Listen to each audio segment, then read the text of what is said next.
Brought to you by the Edge Center at UT Arlington, this is GradChats, your space for real stories, bold truths, and everything they don't teach you in the graduate classroom. Whether you're walking across campus, taking a break from your lab, or just listening in during your commute, we're so glad to have you here with us. I'm your host, Alejandro Ruiz, and today's episode continues our theme for this new chapter in our show: inspiration for the journey, not just the degree. Because graduate school isn't just about research and academic rigor, it's about identity, transitions, and the moments that shape who we become beyond the classroom. And today, we're diving into one of the biggest transitions of them all: life after grad school.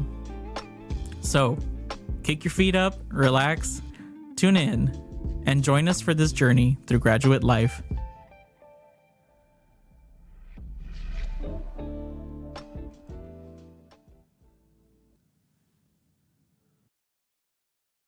Welcome back to another episode of Grad Chats. Joining me today is someone who knows this journey all too well. He's a graduate of UTA's Master of Landscape Architecture program and currently works as a landscape designer at Teague Nolan Perkins, or TNP, in Fort Worth, Texas. He's also a former Edge scholar, which I'm very excited about, whose story reflects the very heart of what this podcast is all about, and that's growth, grit, and the reality of what happens when the tassel turns and real life kicks in. Johnathan, welcome to Grad Chats. Hey, Alex, thank you for having me on. It's definitely a pleasure to be able to give my takes on today's podcast. It's a pleasure to have you back and engaged with the Edge Center. I know you just graduated, but we always love highlighting our alumni and especially our Edge scholars. So thanks for being here today. Yes, thank you. So I want to go ahead and dive straight in, and I know we're kind of going, without too much background here, but we'll learn a little bit more about you as we go through it. But I want to hear from you. What did the transition from grad school to full-time work actually look like? And was it what you expected? So for the first part of that question, I would say the transition was fairly smooth.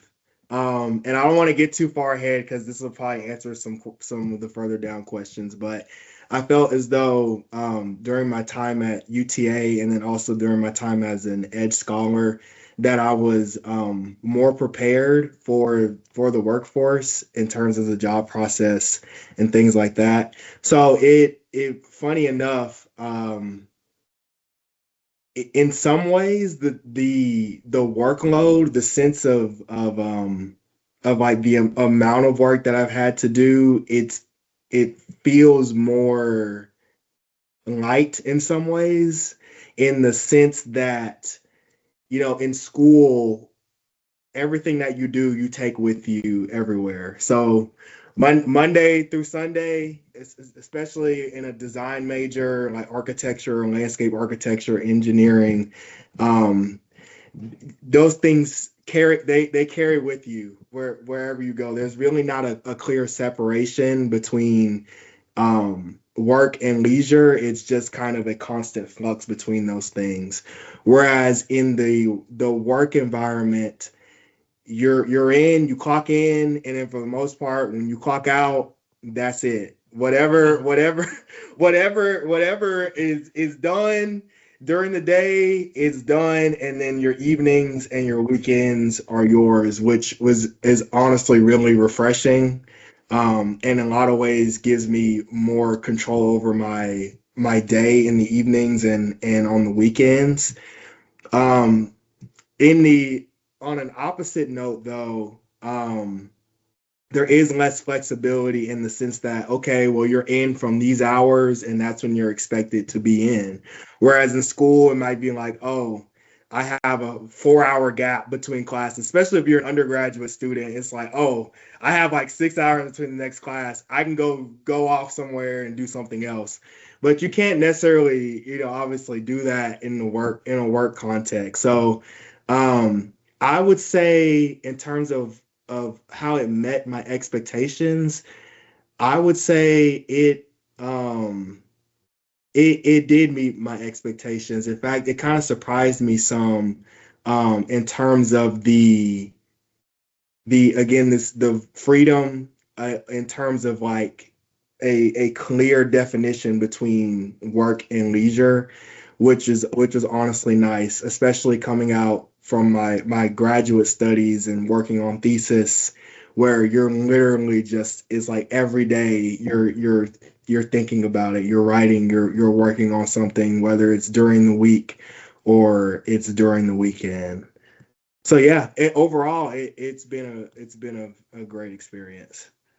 I'm just delighted to hear that it's been a smooth process for, I'm sure it goes without saying, a lot of students say that the transition out tends to be a little bit turbulent at times, especially in today's economy, right? So I'm glad to hear that you feel like what you got here at UTA and at the Edge Center prepared you for that transition and that it was smooth. I particularly loved what you said about feeling like you're more in control now. And I think that's the thing that struck me too about, transitioning into the workforce after graduation was, wow, I have a lot of free time now and I'm in charge of it. So Right. it's really cool to have that.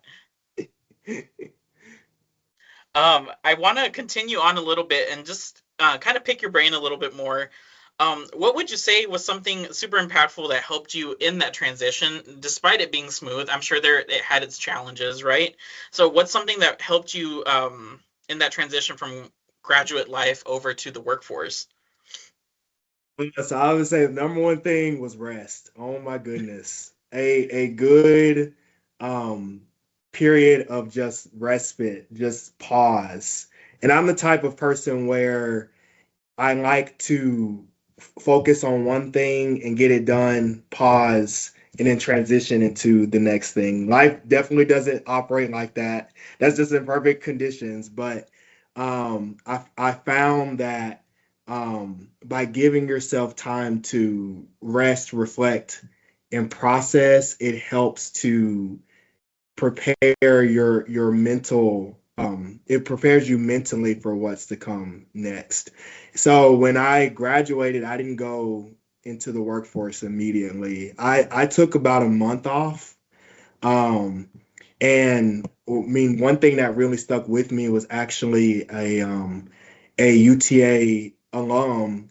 She was from the landscape architecture program, but I was talking with her during a banquet, and she straight up told me, she was like, when you graduate, take as much time as you can to just pause and to rest. And if they really want you, they'll wait for you. For And sure. so I took that to heart, gave myself a month break. I went back home to Alabama, spent time with friends and family back there. And it was much needed. It helped me to really get things in place. Um, Post grad, so all the thesis stuff, because it seems like you're never done until Oh until no. you until you're done, even after you quote unquote graduate. And so getting those together, getting things cleaned up, and then actually going and just doing things that I didn't have the chance to do when I was in the thick of it.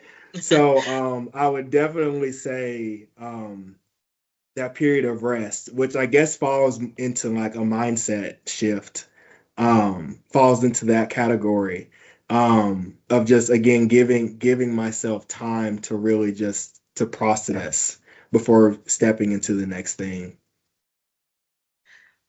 You took the next question out of my mouth, but definitely a shift in mindset, right? I like you mentioned a second ago, being in grad school, you have the set schedule and you know exactly what you need to do and when it needs to be done by, and most of your week is consumed by that. So shifting from that kind of hectic mentality to something more focused on, rest and recovery is huge. And the fact that you made that shift in a month is really impressive. So I commend you for that. Um, Thank you. how how did that feel? I mean, going from, a constant driving force to suddenly, wow, I can go home and visit my family. How did that feel personally to you? Oh, I was suspicious of it all. I was like, oh, there's no You way you he's you gonna. felt like you had something still pending, right? Yeah, exactly. Like there was still something left to do. Like, is this a dream? Like, when am I gonna wake up? Type of deal. But once that initial like, oh, is this real? Like, can I really relax?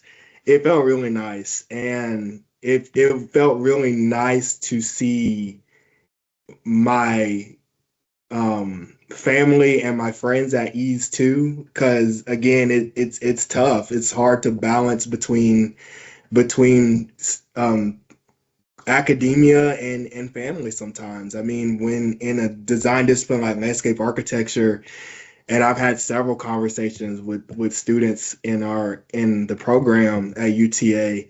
It's just kind of like, yeah, my parents, they don't understand. Like, I tell them, like, we have to work on these projects for hours and hours and hours. I'm up until 3 a.m., 4 a.m. trying to get this done, and they just don't understand why, like, what the thought process is, or that this is what it actually takes. And so, there's tension that comes from that too. Yeah. Especially if you have obligations to your family, if you're navigating relationships, it's tough. Um, so yeah, I kind of lost my train of thought there. You're totally fine. but It's all good. but No, I think the big takeaway from that is sharing the R word that we as professionals in higher ed don't share too much with students, and that is rest. Rest is so important. yeah. And I know it's easier said than done when you're in graduate school, to find that time to take a break. But it's especially important afterward because, like you said, you need to give yourself that time to reflect, to pause, and really savor the achievement that you just, notched under your belt. Like, having a master's is no small feat. So, Yeah. especially when you're going through an intensive major like yours, man. I commend you 1,000%. And I've told you before, I have mad respect for those of y'all that go into design majors, especially in architecture. I know that's a very demanding field. So Mhm. I'm glad that you had that month off to rest and, reconnect with your family and friends and share that victory with them. It's a good moment. Mhm. Yes, for So sure. I want to keep trucking along. I'm thinking as we're talking, did you have a moment throughout this month of rest, or even in the 4 months since then that you've been working, where it hit you like, oh crap, this is real life now? Yeah. So I'll say this was within like the first month of working, Okay. and there were several moments. So I'll try to be brief. But the first one was like getting that first pay stub and then Oh seeing how much in yeah. taxes you had to pay. And I was like, oh my gosh, like just a solid 30% just gone. I'm like, oh my goodness.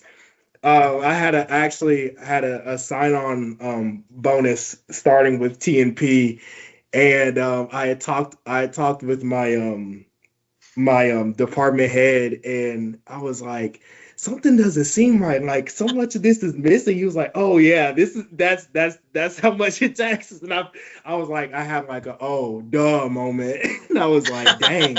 So yeah, that was like the first moment. Like, okay, this is a real life now. Like, these taxes do not play.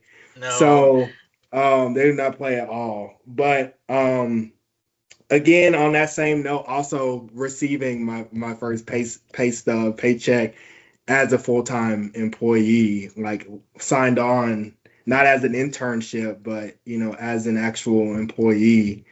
Um, and that was the other part, or other moment where it was like, yeah, this is it. I'm finally on a stable income. I can start supporting myself more and also supporting my family more, since they've done nothing but support me all the way up until this point. And so now, being able to take on stuff that they were covering for me, now I can start to move into that as well.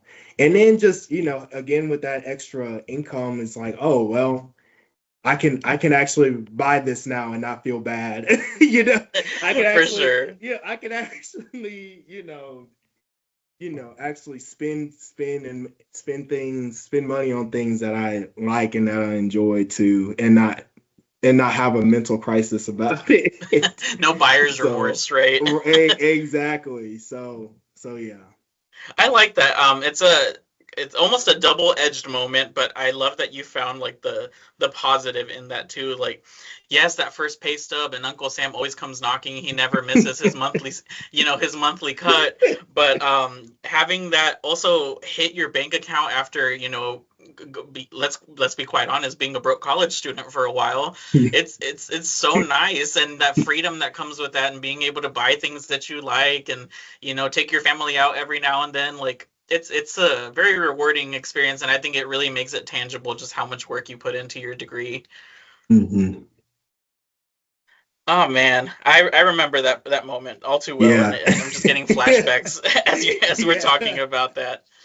Oh my Um, goodness. I know it's hasn't been very long. It's been maybe a collective like 5 months, right, since you graduated.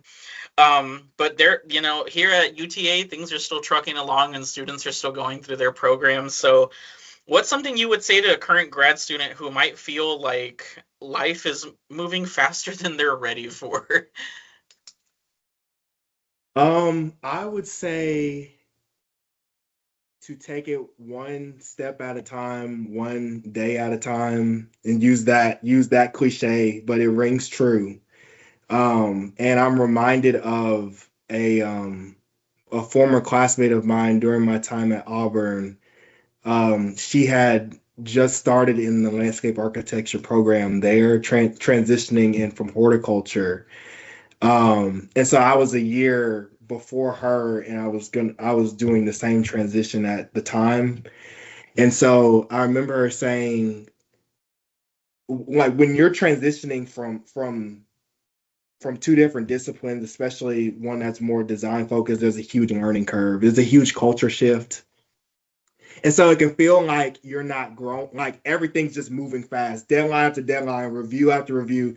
My computer is not working. It can't run the software. How am I going to figure this out? I don't know where to print. I don't know how to do this, that.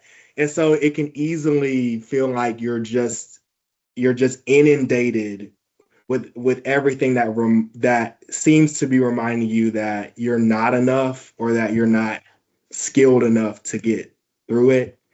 You're not resilient enough to move past it.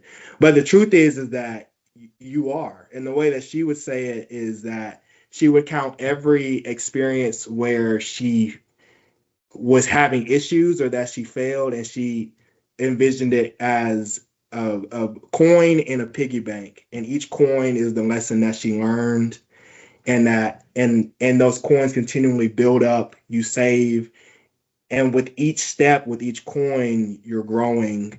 You're gaining more value. You're gaining more skills in your tool set that you can apply to your future situations, but then also to be able to apply and share, hopefully, with somebody else who will go through the same thing, or that may be going through the same thing as you are. So to tie that all back in, I would say see it and envision it as a learning opportunity. As bad as it might feel in the moment, know that you are actively growing.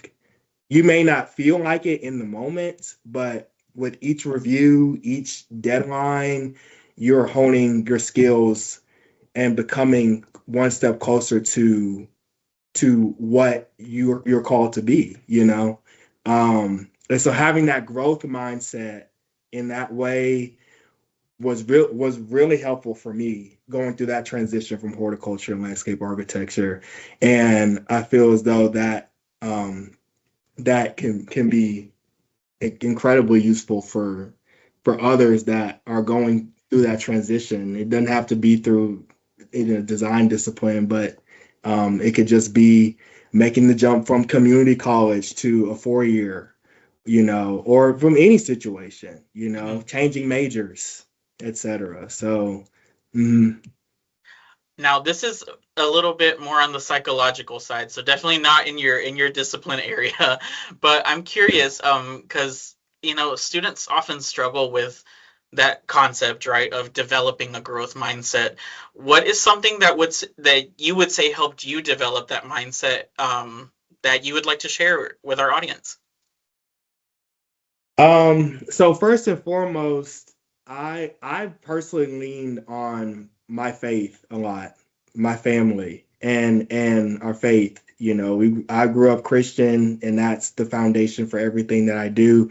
And my faith and belief in God is what shapes everything that I do and that I achieve. And so for me, that has been the major driving force. And from that has stemmed a support system, not only with my family, but with mentors that I've picked up, um, that I've met during my time at Auburn, and then also during my time at UTA. You need a community that is going to be there to listen and be there for you, and that can be with you during the ups and then also during the downs, and who can help set things in perspective when as you're going through them. It's very easy to lock yourself away, and get caught up in just all the chaos of school and not open up to anyone. Um, and so in those situations, especially, it's very easy to just be like, well, what am I doing this for? Oh, well, I think I should just give up, you know. But having that classmate or that mentor or that instructor, or maybe maybe they're all in different capacities, maybe they're all three and then some, is crucial. It's critical, you know. And so hopefully I'm not skipping on to another question. No, you're totally But fine. like the Edge Center, I feel like provides that opportunity for students, and also for me personally, transitioning from Alabama to Texas, which is a whole nother story. Huge change. The Edge Center definitely helped with that transition in a lot of ways. So I'll stop it at that because I think I'm moving on to the. No, you're good. You're sharing what we always reiterate to students, and that it takes a village. And even though you're the one putting in the work and showing up to classes and all that, you need a good support system behind you to lean on when the going gets tough, because you've been through grad school, so have I at this point. It is not easy. There are nights that you stay up and you question it all. You're wondering, is this worth the money I'm paying or the loans I took out for it? Is this assignment even going to help me get to where I want to be? Like it gets really, really dark sometimes. So having folks to lean on and good mentors, family, friends, it's super important. So I hope whoever's listening to this episode is taking that away with them. Like, you do not have to do this alone. In fact, we encourage you to not do it alone. That's probably the biggest lesson I've taken from this too. So thanks for, validating me in the process as well. Now, I want to shift a little bit because, like you said, every opportunity that, life throws at us is a learning opportunity, and you want to take those coins and put them in your bank for later. So I want you to pay that forward. Now, what is something you wish they had told you before graduating and starting this transition into the real world? To go back to one of the previous questions, I wish someone had told me more about taxes because, oh my goodness. Yeah. Oh, no, for sure. I feel like even now I'm starting to get a grasp on certain things, but it would have been nice to have a more solid understanding about that process. Because I mean, again, that's real life, the IRS, all that, they don't play. Uncle Sam doesn't play about his coins, right? So, and it's like, I just feel like that's something that it's something that's common. The fact that students aren't familiar, like, or new professionals, emerging professionals are just not familiar with that tool set. On that same note, I guess understanding more about benefits packages when you're applying for jobs, what is good insurance, or what's a good insurance policy versus what's a bad insurance policy that may not be worth your time to invest in. Just things like that. Really just the paperwork and I guess the word is bureaucratic side of just life. Cause one way or another, it'll, if you don't look for it, it's gonna look for you. You're gonna run into it. So I would definitely say that was the something that I wish um, I had been more exposed to before going into the workforce. Oh yeah, man. No, I have to echo that. And it's part of a conversation that we've had here in the Edge Center, for the past 2.5 years is how do we help students better prepare for those real life aspects, right?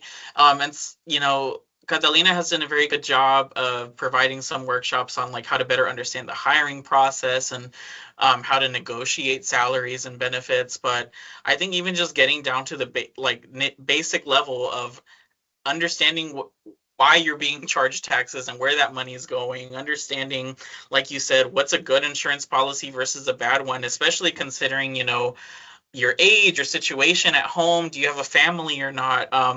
I think not just within UTA, but as, as a field, higher ed could do a lot more to help students better prepare for those real life aspects.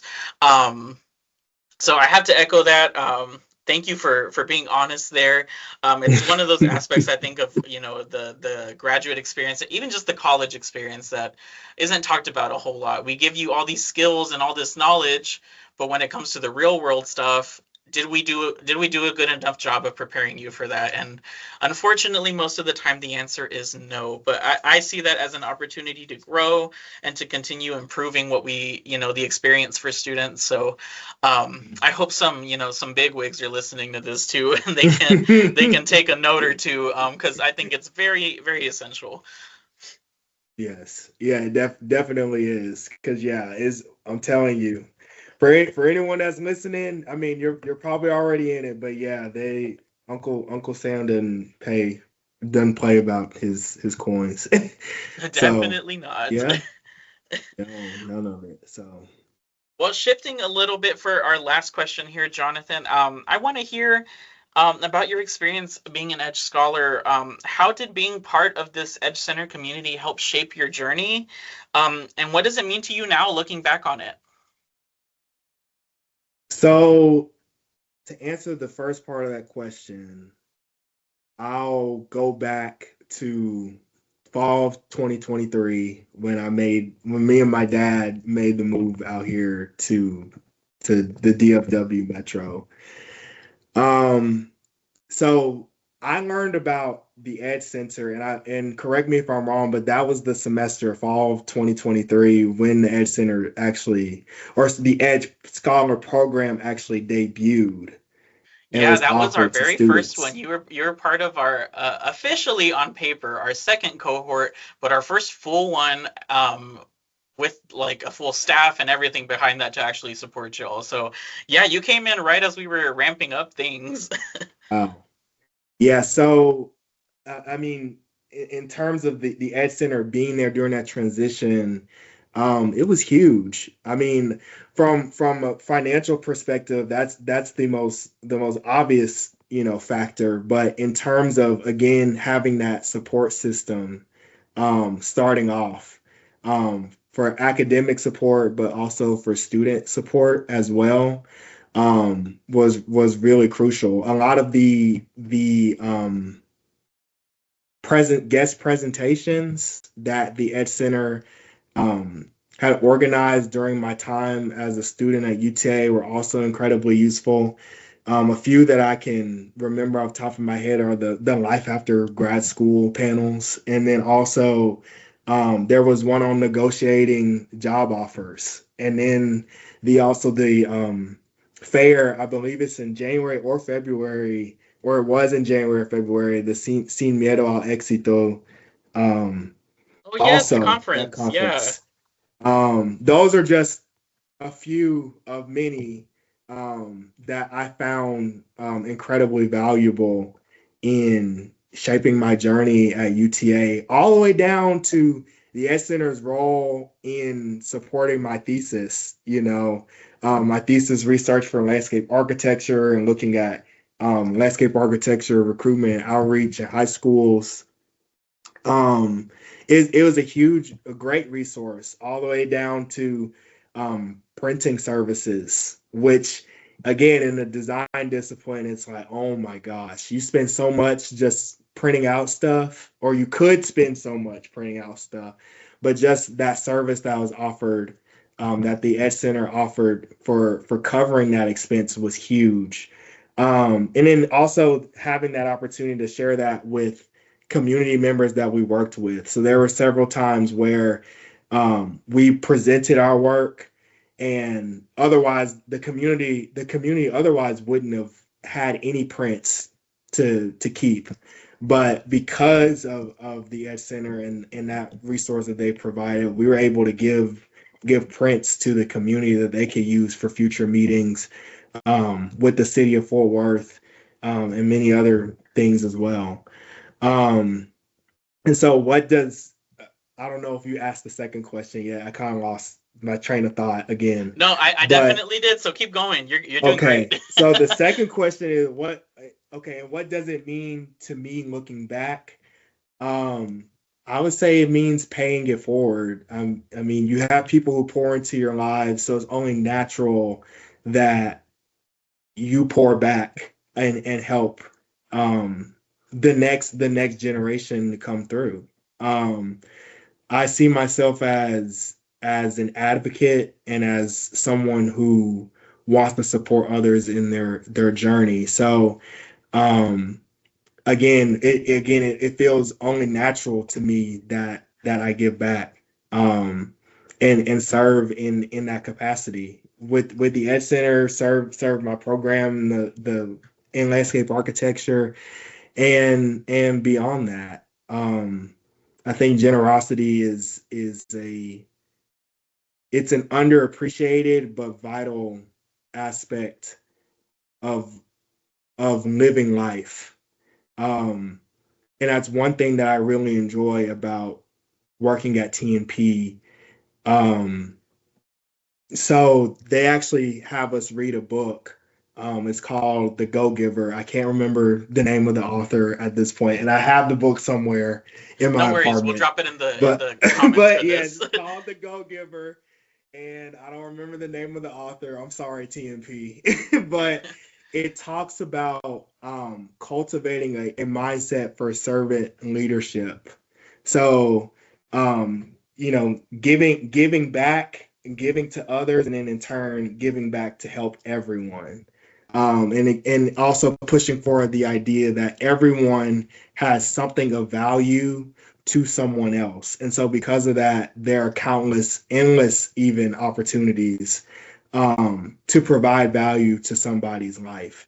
And one of those primary ways is again through giving and through generosity and serving others. So again, that all that ties in together. No, Me. thank you for sharing. I know I for one am like Catalina's gonna love the fact that you said Lags was one of your favorite things, or Life After Grad School series. That is her baby, and she has definitely been very intentional about bringing in outside folks to share their perspectives. So I'm glad that that was your favorite, your highlight of your time here. Yes. But I also love that looking back on it now, you feel that that responsibility to give back, like you said, it's something that a lot of colleges struggle with, I would say, and like how to engage their alumni. But correct me if I'm wrong, but just from hearing you talk, it comes from having a positive experience and a good support system while you're there. I think that really makes the difference in instilling that sense of responsibility in your alumni.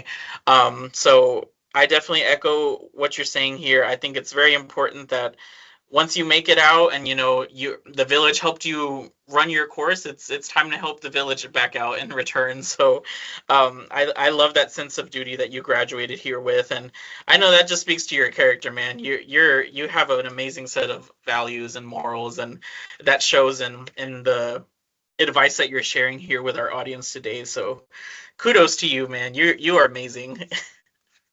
Yes, thank you, Alex. I really appreciate it. And again, I want to express my gratitude to you and the rest of the Ed Center.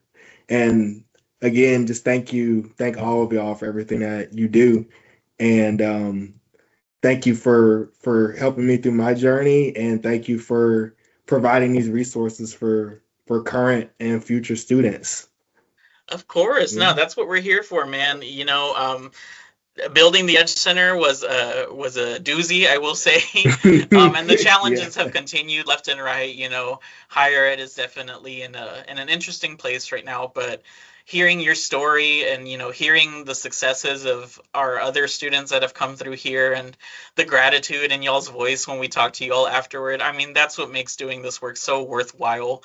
To not just me, I know I can speak for the rest of the team when I say that you all are our reason for continuing to fight and to improve and to refine what it is that we offer here at the Edge Center. So thank you all for pouring back into us, even though y'all may not realize it. Y'all help us keep going.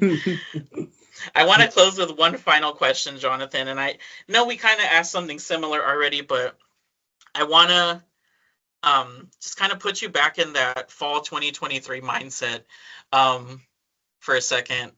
What is a piece of advice you wish you had received as a brand new grad student that would have made the journey a little easier?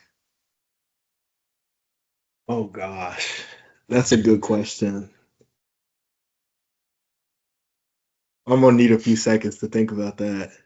So what is a piece of advice coming in as a new graduate student that I wish I had gotten?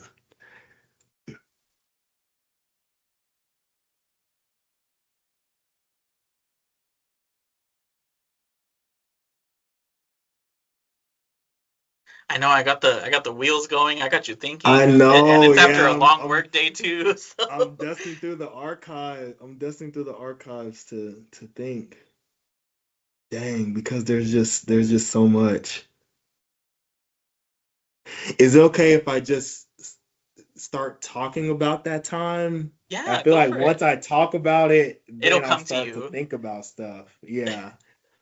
So again, back in fall 2023, I made the transition from Alabama to Texas. And so I mean, it was crazy. Going cross country, never had been to Texas before, and so there was a lot of new experiences starting graduate school. Um, and I guess the thing that keeps coming to mind for me again is this emphasis on really it's about this emphasis on rest and balance because starting in undergrad I went all the way through. I had a full continuous, I guess it's 6 years of study with no real pause throughout the summer. And so it was really even after finishing undergrad, it was a mad dash to get everything together because it wasn't early when I decided that I wanted to come out here. It was sometime in June or July. So in a month, it was this major shift to move out here.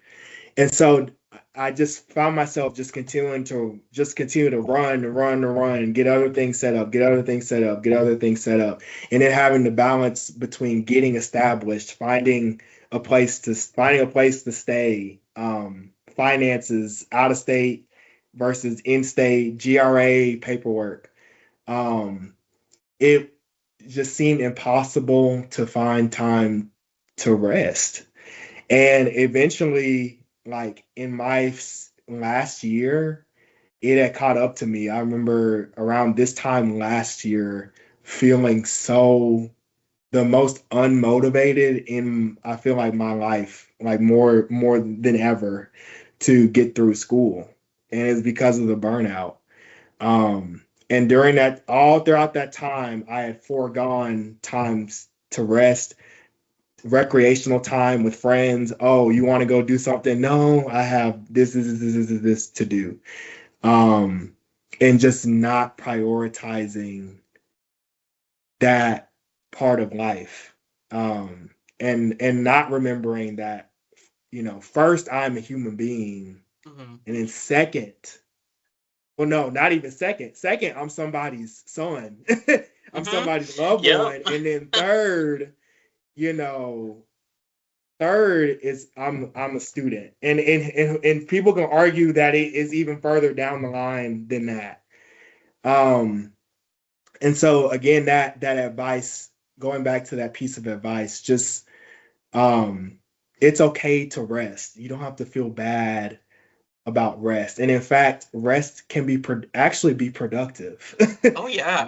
Rest can be, by resting, you can do what you're trying to do more efficiently and at a better standard than if you just thugged it out for lack of better For term, sure. and just and just continue to do that. But it took me time to learn that and to start transitioning into that mentality. And yeah, it may feel counterintuitive at first. It was definitely something that I definitely had qualms about. But then looking back, it's like, you know what? Yeah. Um, it was for the best that I went and did this. I'm in a much better mental state than I would have been if I hadn't have gone. Okay, yeah, I have this thing that's due in 2 or 3 days, but surely I can take 30 minutes or an Yeah. hour to go outside and walk, or eat on time. That's another big one. Actually have an eating schedule or to get some rest, you know. So that advice from me now to past me, I'll frame it in that way, is that, it's okay. It's okay to rest. It's okay to pause and to step away, especially when you're feeling frustrated or you're feeling down about it. It's good to just sometimes to just disengage from it, For so sure. that you can take some time to reframe. So yeah. No, I appreciate you reiterating the rest portion because, like I mentioned earlier, it's something that we don't talk enough about, in the graduate experience, even just the college going experience, that rest is important. And I think part of that is that there's this taboo around the word rest, and we think that means you're laying in bed or on your couch not doing anything.